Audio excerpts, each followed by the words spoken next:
नमस्कार, मैं हूं शिल्पी और स्वागत है आपका एमपी खबर में। खबर की ओर बढ़ने से पहले आपको बता दें कि कल के वीडियो में जिन्होंने हमें कमेंट किया उनके नाम है रवि कनौजिया इंदौर से, रामलखन धाकड़ शिवपुरी से और शशि गिरी हैं बालाघाट से। अगर आप भी चाहते हैं कि आपका कमेंट आपके नाम के साथ हमारे वीडियो में फीचर हो तो हमें कमेंट करके जरूर बताएं कि आप ये वीडियो कहाँ से देख रहे हैं और इस वीडियो पे अपनी राय हमें जरूर दें, जहाँ टॉप कमेंट्स फीचर होंगे हमारे अगले बुलेटिन में। तो अब खबरों में आगे बढ़ते हुए सबसे पहले नजर डालेंगे आज के हेडलाइंस पर, फिर जानेंगे खबरों को विस्तार से। गुना अस्पताल की लापरवाही, पिता को पीठ पर उठाकर घूमता रहा बेटा। नर्मदा में रोज 98 करोड़ लीटर सीवेज, हाईकोर्ट ने मांगा जवाब। फर्जी परमिट शराब केस, सरकार ने एसओएम डिस्टिलरी के लाइसेंस किए निलंबित। इंदौर में हाईवे पर हादसों का कहर, मां बेटे समेत 4 लोगों की मौत। देवास में फैक्ट्री में आग, जीजी ऑटोमोटिव गियर इंडस्ट्रियल एरिया में मचा हड़कंप। इंदौर में वकील से बदसलूकी केस में टीआई ने मांगी माफी, पुलिस मुख्यालय पर हुआ प्रदर्शन। तो शुरू करते हैं आज की ताजा बुलेटिन, जिसमें हम जानेंगे एमपी की 25 बड़ी खबरें। लेकिन उससे पहले आप हमारे चैनल को सब्सक्राइब करके बेल आइकन भी जरूर क्लिक कर दें ताकि दिन की सारी अपडेट आपको सबसे पहले मिल जाए। तो चलिए अब खबरों को जानते हैं विस्तार से।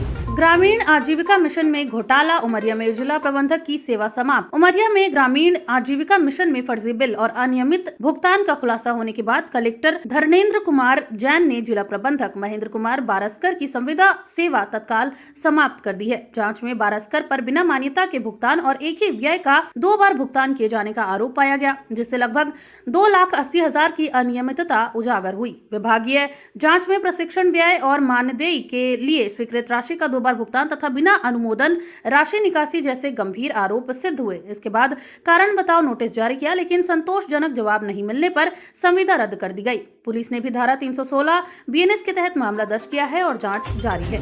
इंदौर में इंटरनेशनल कॉन्फ्रेंस के दौरान महिला डॉक्टर को अचानक बीमारी, इलाज के 4 दिन बाद हुई मौत। इंदौर में आयोजित USICON 2026 यूरोलॉजी कॉन्फ्रेंस के दौरान एक महिला डॉक्टर की अचानक तबीयत बिगड़ गई थी। प्रेजेंटेशन के दौरान गिरने के बाद उन्हें तुरंत अस्पताल में भर्ती कराया गया। प्राथमिक जांच में पता चला कि उन्हें ब्रेन एन्यूरिज्म नामक एक गंभीर स्थिति थी, जिसमें मस्तिष्क की रक्त वाहिकाओं का फटना शामिल है और यह स्थिति अचानक बिगड़ सकती है। इलाज के बावजूद उनकी हालत नहीं सुधरी और 4 दिन बाद उन्होंने अस्पताल में ही इलाज के दौरान दम तोड़ दिया।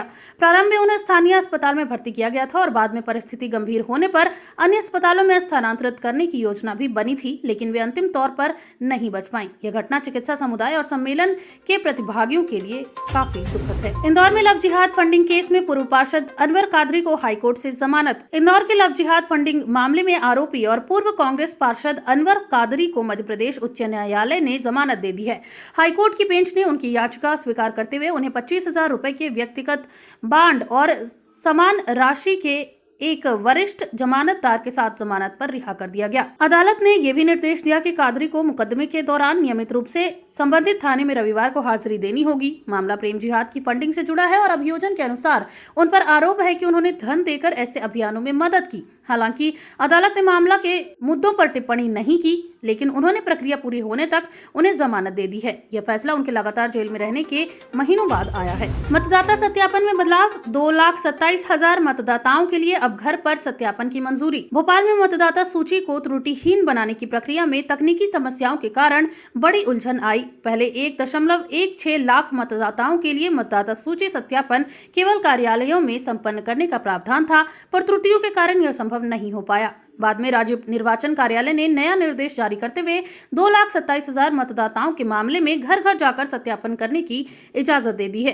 इससे उन मतदाताओं को सुविधा मिलेगी जिनके संबंध में कोई गड़बड़ी या फिर नो मैपिंग जैसी समस्या दर्ज हुई थी। सत्यापन प्रक्रिया में यह बड़ा संशोधन चुनाव प्रक्रिया और मतदाता सूची की सटीकता को सुनिश्चित करने के मकसद से किया गया है, ताकि आने वाले चुनाव में कोई भी मतदाता संख्या जुड़ी समस्या न रहे। गुना अस्पताल की लापरवाही, पिता को पीठ पर उठाकर घूमता रहा बेटा।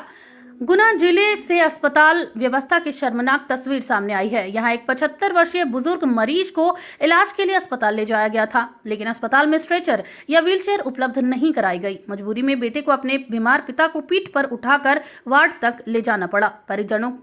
परिजनों ने आरोप लगाया कि अस्पताल प्रबंधन ने कोई मदद नहीं की और स्टाफ ने भी अनदेखी की। घटना का वीडियो सोशल मीडिया पर वायरल होने के बाद स्वास्थ्य विभाग पर सवाल खड़े हो गए हैं। लोगों का कहना है कि सरकारी अस्पतालों में सुविधाओं की भारी कमी है। प्रशासन ने मामले के जांच के आदेश जारी किए हैं। भोपाल में सीरियल कटर का आतंक जारी, आरोपी अब भी फरार, पुलिस ने रखा 20,000 का इनाम। भोपाल में सीरियल कटर हमलों में दहशत का माहौल बना हुआ है। पुलिस लगातार तलाश कर रही है, लेकिन आरोपी अब तक पकड़ से बाहर है। बता दें कि बीते दिनों शहर के अलग अलग इलाकों में लोगों पर धारदार हथियार से हमला किया गया, जिसमें कई लोग घायल हुए हैं और जनता में डर का माहौल बना हुआ है। पुलिस ने सीसीटीवी फुटेज खंगाले हैं और संदिग्धों से पूछताछ भी की जा रही है। पुलिस का कहना है कि आरोपी जल्द गिरफ्तार होगा। सुरक्षा के लिए गश्त बढ़ा दी गई है। नागरिकों को सतर्क रहने और अकेले बाहर न निकलने की सलाह दी गई है। वहीं पुलिस ने आरोपी पर 20,000 रुपए का भी इनाम रखा है, मतलब उसे पकड़ने वाले को 20,000 रुपए इनाम में दिए जाएंगे। MP weather update. प्रदेश में एक साथ 3 तरह का मौसम। मध्य प्रदेश में इस समय मौसम ने अलग अलग रंग दिखा दिए हैं। कुछ जिलों में ठंड का असर बना हुआ है तो कहीं हल्की गर्मी महसूस की जा रही है। वहीं कई इलाकों में बादल छाने और हल्की बारिश की भी संभावना जताई जा रही है। मौसम विभाग के अनुसार उत्तर भारत से आ रही ठंडी हवाओं के कारण कई जिलों में तापमान गिरा है। दूसरी ओर दक्षिणी हिस्सों में दिन में गर्मी बढ़ रही है। किसानों के लिए यह मौसम चिंता का कारण बन सकता है, क्योंकि बदलते तापमान से फसलों पर असर पड़ सकता है। अगले कुछ दिनों में मौसम और बदल सकता है। नर्मदा में रोज 98 करोड़ लीटर सीवेज, हाईकोर्ट ने मांगा जवाब। जबलपुर हाईकोर्ट में नर्मदा नदी में प्रदूषण को लेकर गंभीर सुनवाई हुई। एक जनहित याचिका में बताया गया कि नर्मदा में प्रतिदिन करीब 98 करोड़ लीटर गंदा सीवेज पानी छोड़ा जा रहा है। कोर्ट ने इसे बेहद गंभीर मानते हुए सरकार और संबंधित विभागों से जवाब तलब किया है। याचिका में कहा गया कि सीवेज ट्रीटमेंट प्लांट पूरी क्षमता से काम नहीं कर रहे, जिससे नदी का जल दूषित हो रहा है। कोर्ट ने निर्देश दिए कि नदी को साफ रखने के लिए ठोस कार्य योजना बनाई जाए। नर्मदा को जीवन रेखा मानने वाले प्रदेश में यह स्थिति चिंता बढ़ाने वाली है। एमपी में 28 फरवरी को बोत्सवाना से लाए जाएंगे 8 चीते, तैयारियां तेज। मध्य प्रदेश में वन्य जीव संरक्षण को लेकर बड़ा कदम उठाया जा रहा है। 28 फरवरी को बोत्सवाना से 8 चीते प्रदेश लाए जाएंगे। इनके लिए कूनू नेशनल पार्क में विशेष तैयारियां की जा रही हैं। अधिकारियों के अनुसार चीतों को सुरक्षित रखने के लिए निगरानी व्यवस्था मजबूत की गई है। साथ ही भविष्य में असम से जंगली भैंसों को भी लाने की योजना है। सरकार का उद्देश्य है कि प्रदेश में जैव विविधता बढ़ाई जाए और पर्यटन को बढ़ावा मिले। इससे वन्य जीव संरक्षण के साथ रोजगार के अवसर भी बढ़ सकते हैं। फर्जी परमिट शराब केस। सरकार ने एसओएम डिस्टिलरी के लाइसेंस किए निलंबित। भोपाल में फर्जी परमिट पर शराब परिवहन मामले में सरकार ने बड़ा एक्शन लिया है। एसओएम डिस्टिलरी की कई यूनिट्स के लाइसेंस निलंबित कर दिए गए हैं। आरोप है कि शराब की खेप फर्जी दस्तावेजों के जरिए दूसरे राज्यों में भेजी जा रही थी। जांच में गड़बड़ी सामने आने के बाद आबकारी विभाग ने कार्यवाही की। सरकार का मानना है कि शराब कारोबार में किसी भी तरह की अनियमितता बर्दाश्त नहीं की जाएगी। मामले की जांच जारी है और आगे भी कार्यवाही हो सकती है। विजय शाह केस में फैसला। दिल्ली से लीगल राय के बाद सुप्रीम कोर्ट में सुनवाई 9 फरवरी को। भोपाल में मंत्री विजय शाह से जुड़े मामले में सरकार ने बड़ा कदम उठाने से पहले दिल्ली में कानूनी सलाह ली है। सूत्रों के मुताबिक केस को लेकर फैसला अब लीगल ओपिनियन के आधार पर लिया जाएगा। यह मामला काफी चर्चित है और राजनीतिक हलकों में भी चर्चा का विषय बना हुआ है।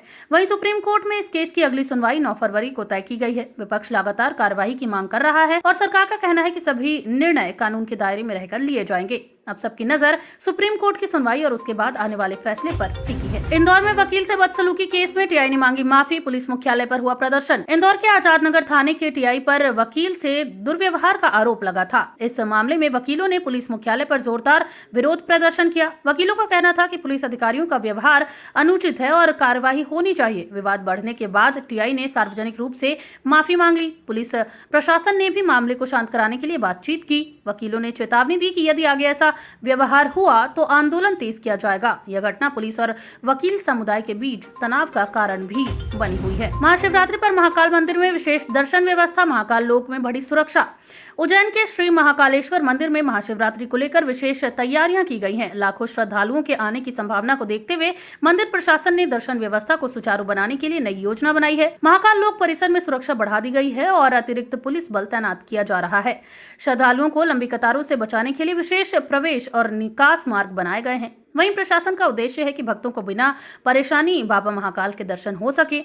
महाशिवरात्रि पर उज्जैन में भव्य आयोजन की तैयारियां भी चल रही हैं। शहडोल में ग्रामीणों का विरोध। सचिव के खिलाफ पंचायत कार्यालय में ताला जड़ा। शहडोल जिले के मुदरिया टोला ग्राम पंचायत के ग्रामीणों ने पंचायत सचिव के खिलाफ नाराजगी जताते हुए पंचायत कार्यालय पर ताला लगा दिया। ग्रामीणों का आरोप है कि सचिव गांव के विकास कार्यों में लापरवाही कर रहे हैं और सरकारी योजनाओं का लाभ सही तरीके से नहीं मिल रहा है। कई बार शिकायत के बावजूद कोई कार्यवाही नहीं हुई, जिससे ग्रामीणों का गुस्सा बढ़ गया। विरोध प्रदर्शन के दौरान ग्रामीणों ने प्रशासन से सचिव को हटाने की मांग की। अब प्रशासन ने मामले की जांच कराने और ग्रामीणों से बातचीत करने की बात कही है। देवास में फैक्ट्री में आग, जीजी ऑटोमोटिव गियर इंडस्ट्रियल एरिया में मचा हड़कंप। देवास के औद्योगिक क्षेत्र में स्थित जीजी ऑटोमोटिव गियर फैक्ट्री में अचानक आग लग गई। आग लगते ही फैक्ट्री में अफरा तफरी मच गई और कर्मचारियों को तुरंत बाहर निकाला गया।